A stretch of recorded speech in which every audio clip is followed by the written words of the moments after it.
Hello RC World, Brian here again with a final installment of the WPL B36, actually weatherized. This was quite fun to do, to tell you the truth, and I couldn't believe how many parts there were actually to this particular model. It's pretty amazing. And one of the most important things that I really enjoyed doing was, of course, figuring out how I could do it simply. I didn't want to airbrush, I didn't want to make it a model. I wanted to actually make it, how should I say, be durable out in the field. So what I opted to do was I used regular RUST-OLEUM spray paint. This is a specific bonds to plastic. This happened to be warm caramel color. And then I used, this is called dark brown, also a RUST-OLEUM color. And as you can see from the picture, what I did is I kind of mixed them both. I sprayed them very, very light, because if you remember, there's already green involved in the actual color of this. And of course, these are matte colors, these are not gloss colors. I wanted very specifically to have that matte look. Then I began to salt it, and there are tons of videos on weathering and salting, and I looked for two different ways. I looked for the Elmer's glue method, which did not work well for the Elmer's glue with regular enamel, so I said, well, let me try the salt. So I basically just took a number 12 brush and got some salt and some water and dipped it in the water and dipped it in the salt, and I literally just went into areas that I thought would be really good for chipping. And I actually didn't wait for it to dry. What I did was, when I experimented with it, I sprayed directly over the water and the salt at the same time. And this color that I used is Satin Oregano. I had a very difficult time photographing the actual color on this, but this color is beautiful. My wife actually helped me pick this color out. She thought it was a really good color, and I think it's just an amazing color. I just absolutely love it. So this was actually the final coat that I did on everything. Once I had that, as you can see, then I took a stiffer brush, and let's see, stiffer brush right here, and I literally once the enamel was dry, I started actually pretty hard, I started brushing the salt and the raised paint off. And as you can see, I think it really worked very, very well. I was very, very happy with the chipping and where everything worked. And again, I mean, the number of parts in this thing, that had to be 30 or 40 different parts I had to actually do. On this particular one, I opted to leave some of the black pieces black. And on the side pieces here, what I did was I made a combination of, again, the dark brown and also flat black. I just happen to have this can around. This is also RUST-OLEUM. Then came the part of actually rusting. And again, there's a video that I recommend, which will be down in the bottom section, of how to actually do rusting. Now this rusting is with just regular plain watercolors.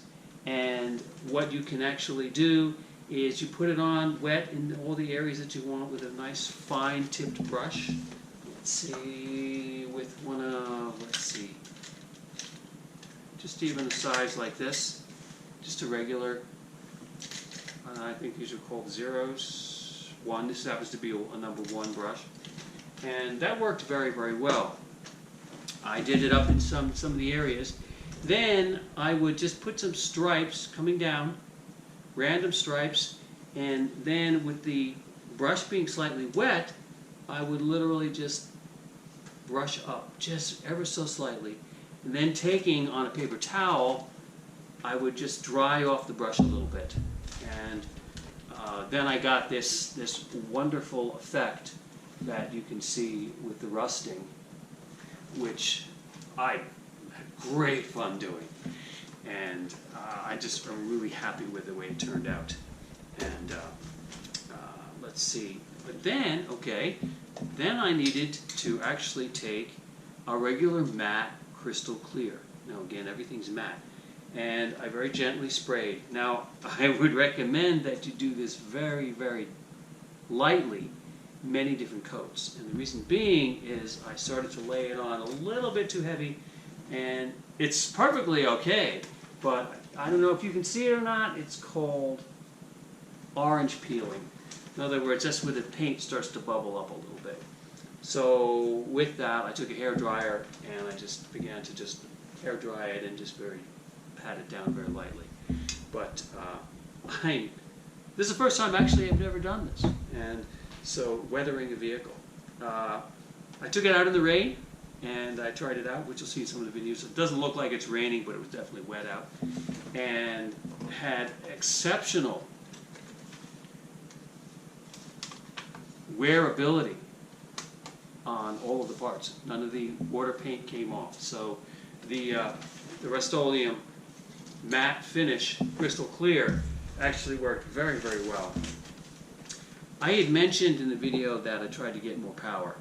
And what I began to realize, unfortunately, is that the metal differentials that I got just were not meshing right with the gears. I tried a lot of different things. I took them apart numerous times. And what I did is I went back to the original plastic ones. But I did keep the front one because it has a really good turning radius. So I kept the front metal differential, which was actually working quite well. But the rear, actually was what it was the middle differential was clanking and clicking, and it got to a certain point it wouldn't even move. So I said, okay, I'm going back to the plastic ones. So I may try something different at some point and do some different differentials. These look better anyway, they look more realistic, but that looks very utilitarian with the, with the big heavy metal one in the front. I did, as mentioned before, I did take off the other plastic leaf spring on the front suspension, and it works a lot better.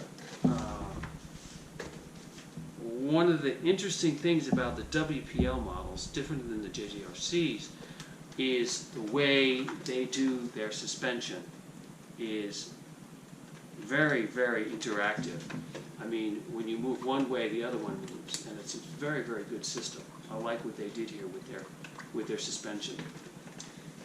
cooler weather, interestingly, my shocks were a little stiffer than I anticipated, but I still think it looks really good. So that is pretty much everything on that. I did actually, which I did do an addition here. Let's see if I can get this thing popped open. There we go. I did put some light system, which is, you can see, is very, very bright. And also, with the same wiring system, was able to be put in tail lights.